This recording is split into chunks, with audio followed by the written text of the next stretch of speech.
السلام علیکم ورحمۃ اللہ وبرکاتہ۔ الحمد للہ رب العالمین والصلاة والسلام علی رسولہ الکریم وعلی آلہ وصحبہ اجمعین ومن تبعہم بإحسان الی یوم الدین۔ فاعوذ باللہ السمیع العلیم من الشیطان الرجیم من ہمزہ ونفخہ ونفثہ۔ بسم اللہ الرحمن الرحیم۔ وقل لهم فی انفسہم قولا بلیغا رب اشرح لی صدری ویسر لی امری واحلل عقدۃ من لسانی یفقہوا قولی اللہم رب زدنی علما۔ اسلامی ساتھیوں، عزیز بچوں اور بھائیوں اور خواتین،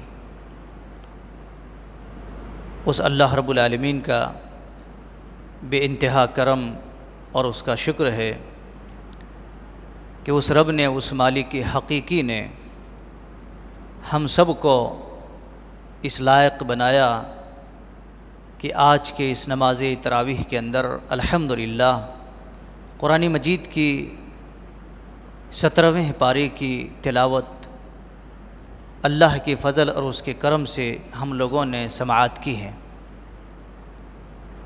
میرے اسلامی بھائیوں، اس پارے کے اندر بنیادی طور پر 2 صورتیں ہیں۔ ایک تو سورۃ الانبیاء جو انبیاء کے نام سے مشہور ہیں، اور دوسری صورت سورہ ابراہیم ہے جو وہ بھی ایک پیغمبر کے نام سے فیمس اور مشہور ہیں۔ الحمدللہ ان دونوں صورتوں کے اندر اللہ تبارک و تعالی نے بڑی کچھ اہم مسائل کو بیان فرمایا ہے۔ آئیے ہم دیکھتے ہیں سرسری طور پر کہ اللہ تبارک و تعالی نے ان دونوں صورتوں میں کیا کچھ پیغام دیا ہے۔ اسلامی بھائیوں اور ساتھیوں، سورہ انبیاء جس کے اندر اللہ تبارک و تعالی نے لگ بھگ 18 انبیاء کرام کا نام ذکر فرمایا ہے، اور اس کی شروعاتی پہلو کو جب ہم دیکھتے ہیں تو اللہ رب العالمین نے اس عرب کے سرزمین کے اندر جب نبی صلی اللہ علیہ وسلم دعوت و تبلیغ پیش کرتے تھے، اللہ کے دین، اللہ کا پیغام پہنچاتے تھے، تو وہ لوگ الٹا مذاق کرتے تھے، انکار کرتے تھے، اور اس کی اپوزٹ میں اپنی غلط باتیں رسول اللہ صلی اللہ علیہ وسلم کے سامنے رکھا کرتے تھے۔ تو اسی مناسبت سے اللہ تبارک و تعالی نے فرمایا ہے اقترب للناس حسابهم وهم فی غفلۃ معرضون۔ اللہ رب العالمین نے کیا فرمایا؟ اللہ کے بندو، تمہیں کیا ہو گیا ہے؟ تمہیں کیا ہو گیا ہے؟ تمہارے حساب کا وقت قریب آ گیا ہے، تمہارے حساب و کتاب کا وقت تمہارے سامنے ہے۔ وہم فی غفلۃ معرضون، پھر بھی تم غفلت میں ہیں، پھر بھی تم منہ موڑ رہے ہو، پھر بھی تم پیٹ پھیر رہے ہو۔ اللہ کے بندو، آخر تمہیں ہو گیا کیا؟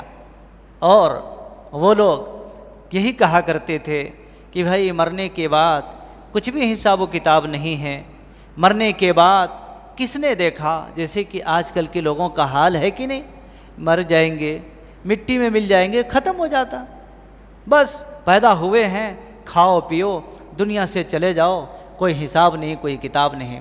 وہ لوگ بھی اسی طریقے سے کہا کرتے تھے، بس مر جائیں گے، مٹی میں مل جائیں گے، کس نے دیکھا وہاں کے حساب و کتاب کو؟ تو اللہ رب العالمین نے اس کا جواب دیا کہ اے نبی صلی اللہ علیہ وسلم، ان لوگوں کو کہو کہ تمہارے حساب کا وقت قریب آ گیا ہے، تم جب مرو گے تو تم اللہ کے پاس حساب نہیں دے سکتے۔ اے پیٹ پھیرنے والو، اے منہ موڑنے والو، تم ڈر جاؤ اللہ تبارک و تعالیٰ سے، تمہارا حساب کتاب کا وقت بالکل سامنے ہے۔ غفلت کو دور کر دو، سستی کو دور کر دو، اور ڈر جاؤ اللہ تبارک و تعالیٰ سے۔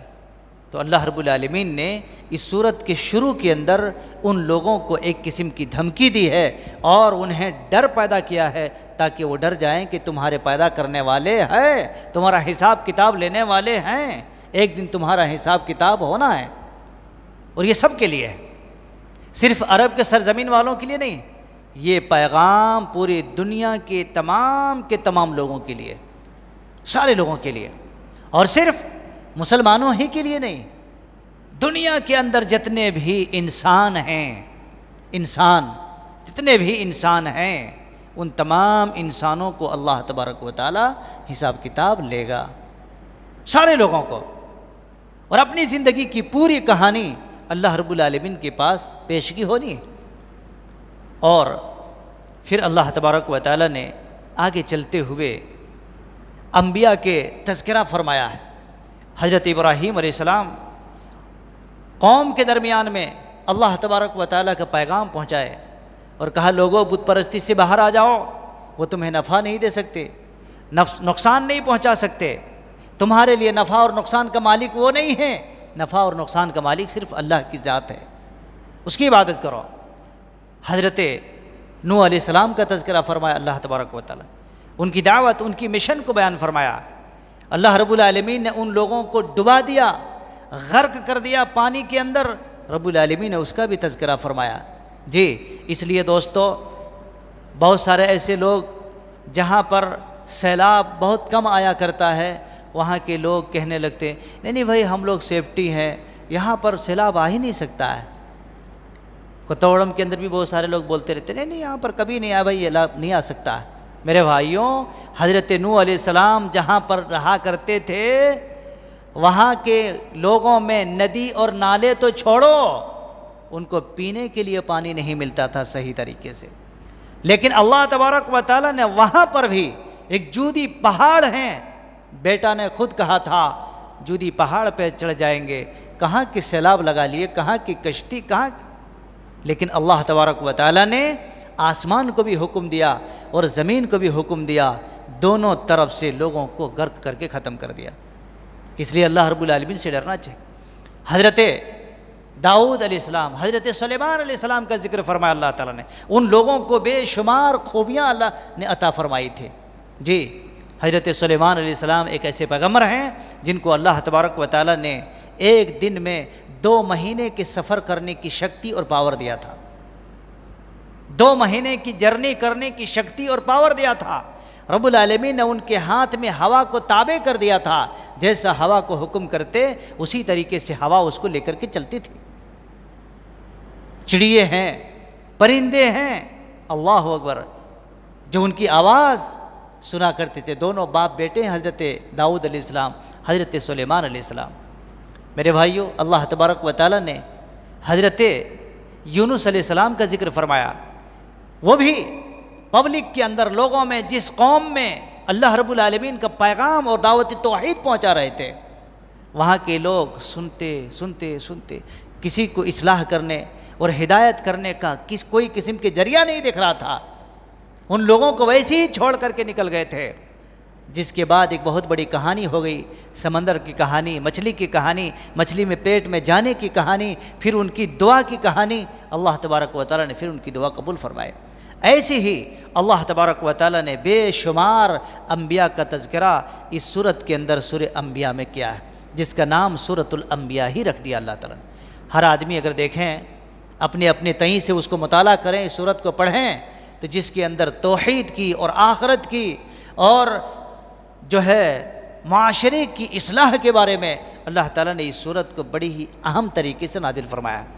آگے چلتے ہیں، حضرت اسی طریقے سے سورہ ابراہیم جس کو آج ابھی تلاوت کی گئی ہے، اللہ تبارک و تعالیٰ نے سورہ ابراہیم کے اندر قیامت کے زلزلے کو بیان فرمایا ہے۔ ان الزلزلۃ الساعۃ شیء عظیم کہا گیا ہے، قیامت کا زلزلہ، قیامت کی منظر کیسی ہوگی، اس دن کیا ہوگا، اس کے سلسلے میں اللہ رب العالمین نے ذکر فرمایا ہے۔ جی کیا ذکر فرمایا ہے کہ قیامت کا منظر ایسا ہوگا کہ لوگ مدہوش پڑے رہیں گے، پیٹ میں رہنے والے، حمل والی خاتون جن کے پیٹ میں بچے ہیں، آٹومیٹک پیٹ سے بچہ باہر نکل جائے گا۔ اتنی دہشت، اتنا خطرناک، اتنا ماحول جو ہے ہولناک ہوگا جس کی کوئی حد نہیں، نہ کوئی جوان، نہ کوئی بوڑھا، نہ کوئی بچہ۔ یہاں پر دیکھو کہ جوان تو جوان، بوڑھے تو بوڑھے، جو پیٹ میں بچہ ہے وہ بھی بچہ باہر نکل آئے گا۔ کتنا خطرناک اور کتنا دہشت ناک ہوگا، کتنا ڈینجرس ہوگا وہ دن جس کے بارے میں اللہ تبارک و تعالیٰ نے سورہ ابراہیم کی شروعات میں بیان فرمایا۔ میرے بھائیوں، اس کے بعد جب چلتے ہیں تو اللہ تبارک و تعالیٰ نے پھر سے توحید کا ذکر فرمایا ہے کہ توحید کے بغیر کوئی چیز قابل قبول نہیں ہے۔ ایک انسان کتنا بھی عبادت کر لے، پہاڑ کے برابر عبادت کر لے، کوئی فائدہ نہیں ہے۔ اس کا وائرس جب تک ہم نہیں ختم کریں گے اپنے عقیدے سے، تب تک کوئی چیز قابل قبول نہیں ہے، اور وہ ہے توحید۔ توحید کو قبول کرو، توحید کو مانو، اس کے مطابق چلو، ساری عبادتیں قابل قبول ہوں گے۔ اللہ رب العالمین نے ان سب چیزوں کے بارے میں ذکر فرمایا۔ پھر اللہ تبارک و تعالیٰ نے قربانی کا ذکر فرمایا ہے، جو ہم اور آپ قربانی کرتے ہیں نا، قربانی، اور اس کے اندر رب العالمین نے للہیت اور اخلاص کا ذکر فرمایا ہے۔ کوئی بھی عبادت بغیر اخلاص کی خلاص ہے۔ جب تک اخلاص نہیں ہے تب تک کوئی چیز اللہ کے یہاں قابل قبول نہیں۔ میرے بھائیو، ایک تو سب سے پہلی چیز ہے کہ اللہ پر ایمان ہو، اخلاص ہو، اور نبی کی شریعت کے مطابق ہو۔ یہ تین چیزیں عمل کے قبولیت کے لیے شرط ہیں۔ یہ تین چیزوں میں سے کوئی بھی ایک چیز نہیں ہے تو اس کی عمل قابل قبول نہیں ہے۔ اس لیے اخلاص کا ہونا ضروری ہے، اور اللہ رب العالمین نے وہیں فرمایا ہے لن ینال اللہ لحومها ولا دماؤها ولکن ینالہ التقوی منکم۔ اللہ رب العالمین کے پاس قابل قبول کے لیے شرط ہے کہ اس کے پاس تقوی ہو، اللہ رب العالمین کا خوف ہو، محبت ہو اللہ تبارک و تعالیٰ سے۔ اور پھر حضرت ابراہیم علیہ السلام کی دعوت کو اللہ تبارک و تعالیٰ نے ذکر فرمایا ہے۔ جی، اور رب العالمین نے اس سورت کے آخر میں یہ پیغام دیا ہے کہ لوگوں، تم جو غیر اللہ کی عبادت کرتے ہو، غیر اللہ کے سامنے ہاتھ پھیلاتے ہو، وہ تمہیں ایک مکھی بھی نہیں پیدا کر سکتے، ایک مکھی بھی نہیں پیدا کر سکتے۔ اور تو اور ہیں، تم جو چڑھاتے ہو نا غیر اللہ کے سامنے، وہ مکھی اگر چاٹ لے، مکھی اگر بیٹھے تو مکھی کو بھی ایسا نہیں ہٹا سکتے، تو تمہیں کیا دے سکتے ہیں، تمہیں کیا دے سکتے ہیں۔ اس لیے اللہ تبارک و تعالیٰ نے فرمایا مانگنے والا اور جس سے مانگا جا رہا ہے دونوں کے دونوں کمزور ہیں۔ ضعف الطالب والمطلوب، دونوں کے دونوں کمزور ہیں۔ اس لیے دوستو، اللہ تبارک و تعالیٰ کے کلام صرف سننے سے نہیں ہوتا، اس کے اندر دھیان دینا ہے، اس کے نزاکت کو سمجھنا ہے، اس کے حالات کو، اور اسی طریقے سے اس کے لوکیشن کو بھی جاننا ضروری ہے۔ تب انسان میرے بھائیوں قرآن کے اوپر اس کا یقین اور اس کی محبت بڑھے گی، ورنہ خالی سن لیے، بس سن کر کے چلے گئے، اس سے کوئی فائدہ نہیں۔ یہی تو ہے لب لباب۔ پھر اللہ تبارک و تعالیٰ نے قرآن مجید کی اس سورت کی آخر میں فرمایا وہی تو اللہ ہے ونعم المولا ونعم النصیر، وہی ہمارا مولا ہے، وہی ہمارا مددگار ہے۔ وہ مدد دے تو ہم لے سکتے ہیں، وہ اگر بند کر دے تو ہم نہیں لے سکتے ہیں۔ وہی رازق ہے، وہ رزق دے تو ہم لے سکتے ہیں۔ وہ صحت دینے والا ہے، وہ صحت دے تو ہم مسجد آ سکتے ہیں، اگر وہ صحت خراب کر دے تو ہم مسجد بھلا کیسے آ سکتے ہیں؟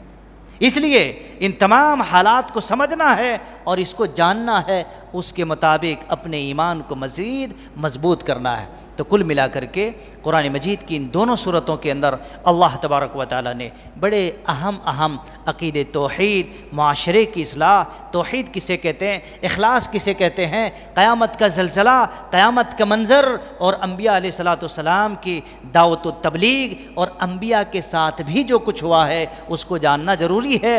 تب جا کر کے ایک انسان کا دل مضبوط ہو سکتا ہے۔ کیوں کہ اللہ رب العالمین بسا اوقات انبیاء کو بھی آزمایا ہے، ایوب علیہ السلام کو بھی آزمایا ہے۔ ہم تھوڑے سے بیمار ہو گئے، اس کے بعد کہنے لگے بس بھائی کیا ہم نماز پڑھتے ہیں، 5 وقت نماز پڑھتے ہیں، مسجد جاتے ہیں، ہمیں بیمار کر دیا اللہ، ہمیں پریشان کر رہا اللہ۔ نہیں، انبیاء کو جب اللہ آزمائش میں ڈال سکتا ہے تو ہم اور آپ کون ہو سکتے ہیں؟ ہماری اور آپ کی کوئی حقیقت ہی نہیں۔ اس لیے یہ چیزیں کب آئیں گی؟ جب ہم قرآن مجید کی حالات کو سمجھیں گے، پڑھیں گے، تب ہمارے دل کے اندر یہ ساری کی ساری چیزیں اپڈیٹ ہو سکتے ہیں۔ اللہ سے دعا کرتے ہیں مولا کریم پاک پروردگار آپ کو، ہم کو، مسلمانوں کو اور دوست احباب کو قرآن مجید کی ان تمام چیزوں کو اللہ تعالی ہم سب کو اپنے سامنے رکھتے ہوئے، اپنے دماغوں میں اور اپنے نظروں، اپنے نگاہوں کے سامنے رکھتے ہوئے اللہ تبارک و تعالی ہم سب کو اپنا اپنا جائزہ لینے کی توفیق عطا فرما۔ الہ العالمین ہم سب کو قرآن کو سمجھنے، اس کے مطابق عمل کرنے کی توفیق عطا فرما۔ اے اللہ جس طرح ہم شروع رمضان سے سن رہے ہیں، اے اللہ سننے کے ساتھ ساتھ اپنی زندگی کی آخری اختتام تک یا اللہ ان تمام چیزوں کو عمل میں لانے کی توفیق عطا فرما۔ یا اللہ ہم سب کی گناہوں کو معاف فرما، ہم سب کی غلطیوں کو معاف فرما۔ رب العالمین ہم سب کو اللہ دنیا میں عزت نصیب عطا فرما، مرنے کے بعد جنت الفردوس کے اندر جگہ نصیب عطا فرما۔ یا اللہ ہماری بہنیں جو اپنے گھروں کو چھوڑ کر مسجد کے اندر رواں دواں ہوتی ہیں، یہاں بیٹھتی ہیں، پورے قرآن مجید کی تلاوت کو سنتی ہیں اور خلاصے کلام کو بھی اپنے کانوں میں داخل کرتے ہوئے اپنے دلوں تک پہنچاتی ہیں، یا اللہ ان تمام چیزوں کے عوض میں ان لوگوں کو اللہ ان کے گناہوں کو معاف فرما، ان کی زندگی میں اصلاح کرنے کی توفیق عطا فرما۔ اللہ توحید کے اوپر مزید انہیں قائم اور دائم رکھ۔ رب العالمین ان لوگوں کو جنت الفردوس کے اندر اعلیٰ سے اعلیٰ مقام عطا فرما۔ الہ العالمین ہم سب کو ہماری زندگی کے اندر اتفاق اور اتحاد فرما دے۔ قرآن و سنت کی روشنی میں اللہ ہم سب کو ایک فارم پر جمع ہو کر رب العالمین اتحاد کے ساتھ جینے کی توفیق عطا فرما دے۔ ایسے ہی اللہ تبارک و تعالی ہمارے ابراہیم پاشا جو پالونچا کے رہنے والے ہیں، بیچارے پریشان حال ہیں، بیماری کے بڑے ہی سیریس قسم کی بیماری میں مبتلا ہیں، رب العالمین سے دعا ہے کہ اللہ تعالیٰ انہیں شفائے کاملہ عاجلہ مستمرہ نصیب عطا فرما۔ اللہ ان کے گناہوں کو معاف فرما، ان کے وارثین کو صبر جمیل کی توفیق عطا فرما۔ واقول قولی ھذا واستغفر اللہ لی ولکم ولسائر المسلمین وآخر دعوانا الحمد للہ رب العالمین۔ والسلام علیکم ورحمۃ اللہ وبرکاتہ۔